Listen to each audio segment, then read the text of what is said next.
이라는 제목으로 오늘 말씀을 같이 나누겠습니다. 하나님은 참 신실하십니다. 지난주에 신실하신 하나님에 대해서 여러분과 나누었습니다. 신실하시다, 미쁘다, 충성스럽다, 진실하시다, 거짓이 없다, 믿음직스럽다. 구약에서 히브리어로는 떠받치다, 지탱하다, 지지하다라는 뜻이었고, 신약에서 헬라어로는 의뢰할 만한, 가치 있는, 의지하게 알맞는. 신실하다란 단어는 결코 사람에게 합당한 단어가 아닙니다. 신실하다는 말은 우리가 안심하고 신뢰하고 의탁하고 의지할 수 있는, 확실하고 거짓이 없는 그런 뜻이 신실하다라는 뜻입니다. 하나님께만 사용할 수 있는 단어입니다. 여러분, 우리는 기도할 때, 기도가 응답될 때 그 응답 자체보다 더 놀라운 게 있습니다. 하나님이 아직도 내 말을 듣고 계시구나. 하나님이 동행하신다는 걸 느낄 때 우리가 놀라운 것은 하나님이 아직도 나를 사랑하시고 내 곁에 계시는구나. 지금까지 많은 사람들 중에 나의 허물과 약점과 죄악을 가장 많이 본 분이 하나님보다 더 있으시겠습니까? 그런데 그분이, 약속에 신실하신 그분이 약속을 따라 아직도 내 말을 듣고 계시고 아직도 나와 동행하시고 나를 사랑하고 계시다는 그 사실이 여러분은 놀랍지 않습니까? 때로는 나 자신도 내가 너무 가치 없고 그래서 나 자신도 나를 죽이고 싶을 만큼 미워한 순간도 많습니다. 그런데 하나님은 변함없이 아직도 나를 사랑하고 계시다는 것입니다. 민수기 23장 19절에 이 말씀이 있습니다. 같이 보겠습니다. 하나님은 사람이 아니시니 거짓말을 하지 않으시고 인생이 아니시니 후회가 없으시도다. 어찌 그 말씀하신 바를 행하지 않으시며 하신 말씀을 실행하지 않으시랴. 우리 주신 인생의 최고의 투자처, 신뢰할 만한 분, 하나님밖에 더 있을까요? 여러분, 투자할 정확한 곳을 발견할 때 여러분은 어떻습니까? 모든 것을 팔아 사지 않습니까? 요즘은 계란 투자해서 모든 것을 팔아 살지 않고 분산 투자가 지혜라고 하지만, 그러나 진짜 신뢰도 100%면 어떻게 하십니까? 100% 투자하지요. 그런데 우리 하나님은 어떻습니까? 시간 들여 기도할 만하지 않으십니까? 이분밖에 더 신뢰할 분이, 여러분이 알고 있는 분 더 있으십니까? 하나님에 대한 신실하심에 대한 그 하나님 회복하셔야 합니다. 하나님은 언제나 신실하시고 최고로 신실하시고 크게 신실하시고 모든 일에 신실하시고 영원히 신실하시고 말씀으로 신실하신 나의 아버지십니다. 이사야 49장 15절에 같이 읽겠습니다. 여인이 어찌 그 젖먹는 자식을 잊겠으며 자기 태에서 난 아들을 긍휼히 여기지 않겠느냐. 그들은 혹시 잊을지라도 나는 너를 잊지 아니할 것이라. 어미의 사랑에 대해 빗대어 하나님은 자신의 사랑을 이야기하십니다. 그러나 그들은 혹시라도 자녀를 잊을 수 있다 할지라도 나는 그렇지 않겠다. 하나님의 사랑은 참으로 신실하십니다. 그 신실하심을 깨닫게 될 때 가지는, 우리가 가질 수 있는 것들에 대해 4가지로 구체적으로 살펴보겠습니다. 첫 번째입니다. 그분과 사귐을 누리게 됩니다. 신실한 사람을 여러분이 알게 되었습니다. 믿음직한 사람, 믿을 만한 사람, 괜찮은 사람. 여러분 어떤 마음이 듭니까? 친구하고 싶다, 사귀고 싶다. 고용 주면 어떤 마음이 듭니까? 저 사람 쓰고 싶다, 뽑고 싶다. 가장 믿을 만한 사람, 가장 중요한 일, 또 필요한 일 맡기고 싶다. 그런 마음 들지 않으십니까? 든든하게 여기게 됩니다. 우리가 하나님의 신실하심을 발견하면 발견할수록 어떤 마음이 듭니까? 사귀고 싶다, 얘기하고 싶다. 이거 다 얘기해야지, 이거 다 말해야지. 반대로 하나님도 그러시다는 것입니다. 저 사람 신실하다. 우리 하나님도 우리와 더불어 사귀고 싶고 교제하고 싶은 마음이 드신다는 것입니다. 고린도전서 1장 9절에 하나님은 이러십니다. 우리 같이 보겠습니다. 너희를 불러 그의 아들 예수 그리스도 우리 주와 더불어 교제하게 하시는 하나님은 미쁘시도다. 너희를 불러 그의 아들 예수 그리스도 우리 주와 더불어 교제하게 하시는 하나님. 예수님 주셔서 교제하게 하시는 하나님. 그 하나님은 미쁘시다. 그 하나님은 신실하시다는 겁니다. 하나님은 우리와 교제하기 위해서 우리의 죄로 말미암아 예수를 주셨고, 그 예수를 주신 하나님은 지금도 우리와 교제하길 원하신다는 것입니다. 여러분, 좋은 사람 만나면 이야기 나누고 싶고 많은 시간 같이 보내고 싶고 또한 계속 같이 있고 싶어집니다. 그렇죠? 경험해 봤잖아. 알잖아. 자꾸 쪽지 주고 자꾸 쳐다보고 극하다 들키고 나도 모르게 나타나는. 옆 사람한테 얘기해 보세요. 그랬잖아.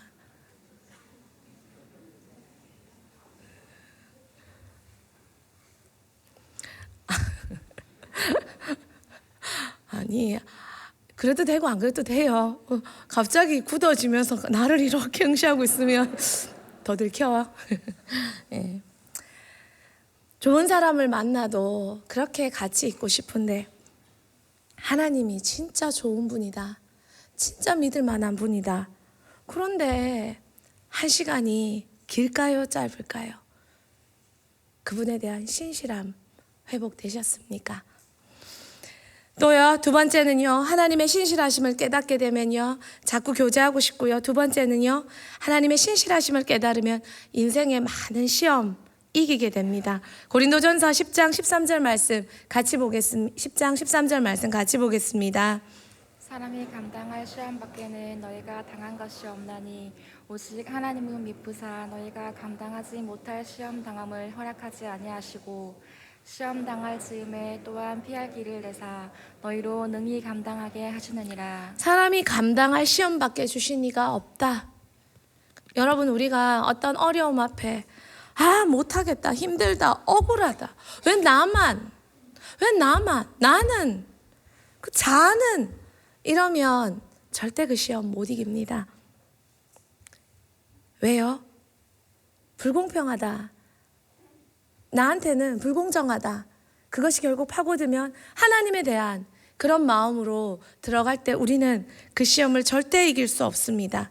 그러나 어떤 시험 앞에서도 하나님을 신실하시다라는 그 전제를 가지고 하나님을 대입하면 어떻게 될까요? 유기성 목사님이 부산에서 목회하실 때 교회에 큰 다툼이 일어났습니다. 다툼이 일어난 모습을 보시면서 목사님이 나는 도저히 이 교회에서 더 목회 못하겠다, 이런 생각이 계속 들었다고 합니다.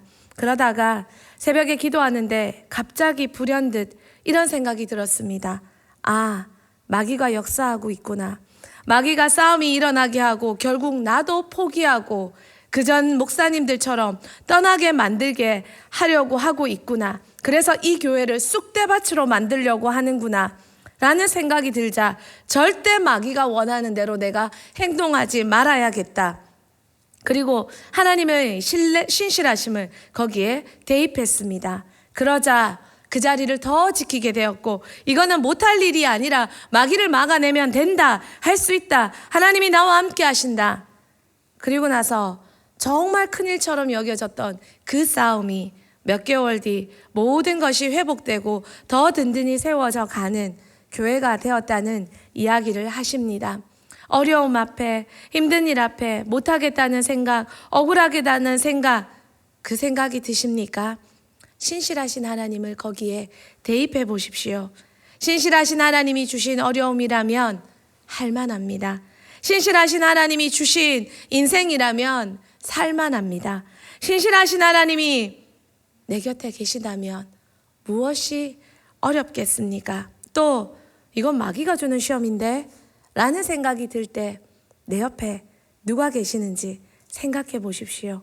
신실하신 하나님은 도와주시겠다고 약속하셨습니다. 못할 일 있습니까?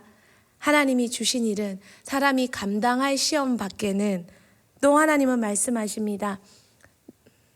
내게 능력 주시는 자 안에서 내가 모든 것을 할 수 있느니라. 여러분의 근본은 어떤 생각이 기저에 있습니까? 신실하신 하나님 믿고 있습니까?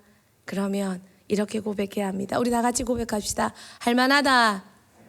할 수 있다. 해보자. 세 번째입니다. 신실하신 하나님을 깨닫게 될 때 우리는 하나님의 보호를 받습니다. 리더십이 강한 사람이 있습니다. 그런 사람들은 자기를 따르는 사람을 지킵니다. 보호합니다. 전직 대통령 중에 아주 큰 실수로 많은 비난을 당하는 분이 계십니다. 그런데 많은 청문회 기간 가운데 참 특이한 점이 있습니다.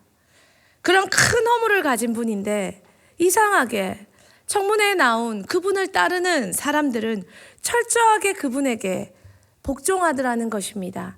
이제는 힘이 없어 복종 안 해도 되는데, 그렇게 인간적인 의리 안 지켜도 될 법한데 끝까지 자기가 어떤 어려움을 당하더라도 그분에 대한 불리한 증언을 하나도 하지 않더라는 것입니다.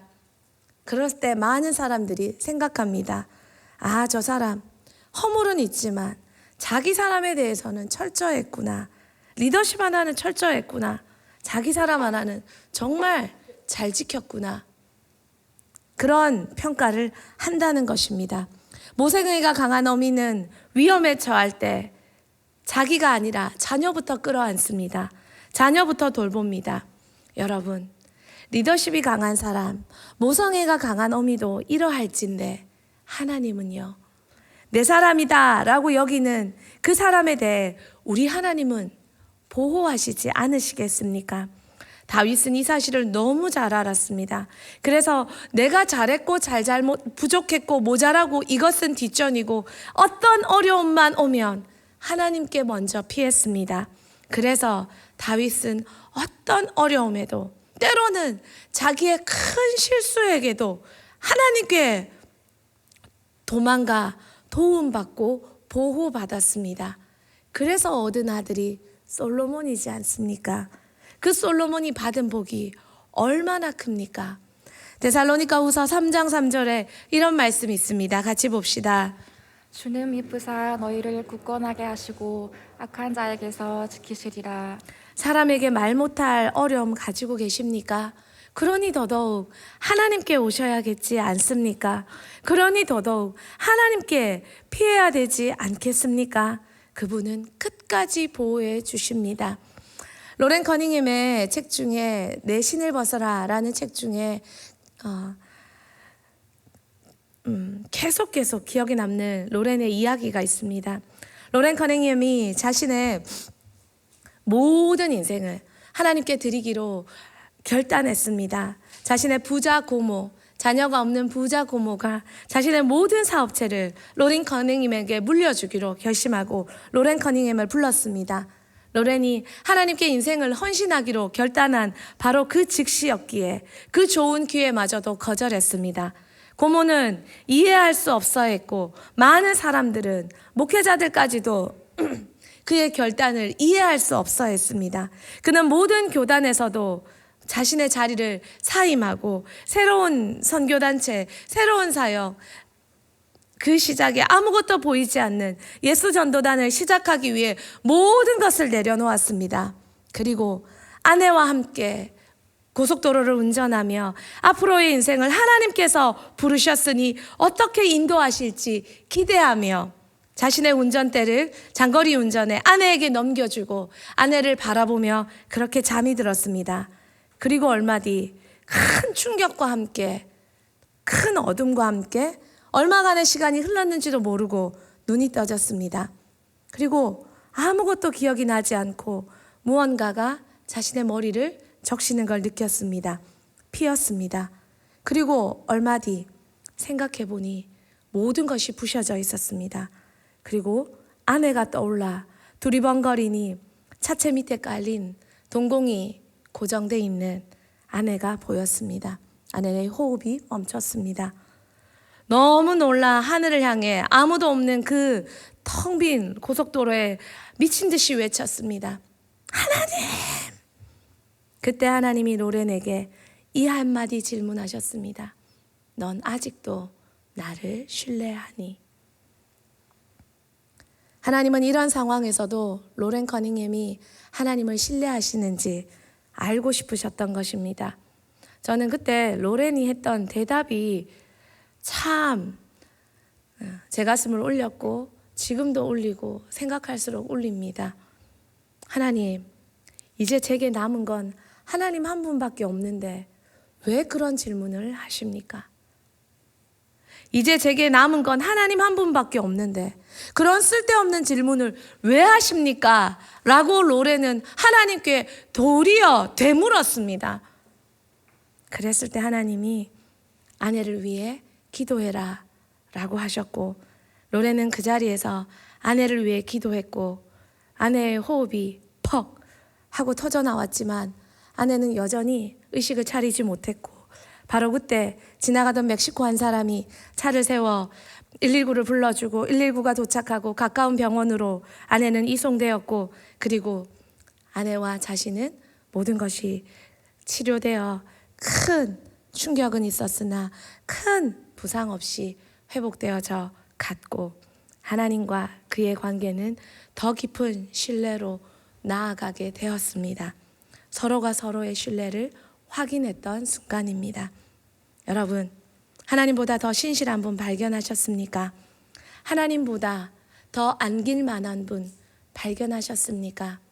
아무것도 없기 때문에 여러분은 인생이 더 어렵기 때문에 하나님 더 붙잡고 계십니까? 마지막 네 번째입니다. 잘못에 성실하게 징계를 받게 하십니다. 나이가 들면서 깨닫는 게 있습니다. 징계의 가치입니다. 사랑하기 때문에 더 성실하게 징계하게 됩니다. 사랑하는 아이일수록 더 눈꽂고 쳐다봅니다. 그리고 해줄 말이 더 많습니다. 사랑의 반대말이 무관심이라는 것이 정말 마음에 와 닿습니다. 시편 119편 75절에 이런 말씀이 있습니다. 같이 봅시다. 여호와여, 내가 알거니와 주의 심판은 의로우시고 주께서 나를 괴롭게 하심은 성실하심 때문이니라. 하나님을 얼마나 깊이 알면 저 시편 기자는 저렇게 고백할까요? 주께서 나를 괴롭게 하심은 성실하심 때문이니이다. 왜 극하는데, 왜 잔소리하는데, 내 맘 가지고 극한다. 어릴 때는 그럴 수 있습니다. 그런데 시간이 지나고 보면 그 잔소리가, 그 눈 꽂고 쳐다보고 끊임없이 가르쳐 주심이, 때로는 때려 주심이 얼마나 큰 사랑인 줄 알게 됩니다. 그래서 아이들에게 징계를 받게 될 때 꼭 이 인사를 시킵니다. 가르쳐 주셔서 감사합니다. 하나님은 성실하게 자신의 자녀를 징계하시고 가르쳐 주시고 교훈해 주십니다. 잠언에서 자녀를 징계하지 않는 부모는 자녀를 미워하는 거라고 말합니다. 하나님은 성실하게 우리를 징계해 주십니다. 그분의 신실하심입니다. 성경은요, 되려 이렇게 말합니다. 체벌이 없으면 압이 없는 자식이다. 사생자다. 친아들이 아니다. 그렇게 말씀하십니다. 히브리서 12장 8절 말씀 같이 보겠습니다. 징계는 다 받는 것이거늘 너희에게 없으면 사생자여 친아들이 아니니라. 하나님 왜 이렇게 간섭하시고 왜 이렇게 잔소리하십니까? 이전에 어떤 형제가 친구들이 다 그러길래 자기도 심심해서 딱 한 번 늘 그러길래 친구들은 늘 그렇게 하는데 딱 한 번 그 행동을 따라했습니다. 그리고 그 자리에서 바로 걸렸습니다. 그리고 경찰서에 가서 훈계받고 야단맞고 부모님까지 불려가는 그런 상황을 맞았습니다. 잘못했는 건 맞는데, 진짜 잘못했는 건 맞는데, 그러나 어린 마음에 약간은 억울하다는 것입니다. 진짜 한 번, 왜 그럴까요?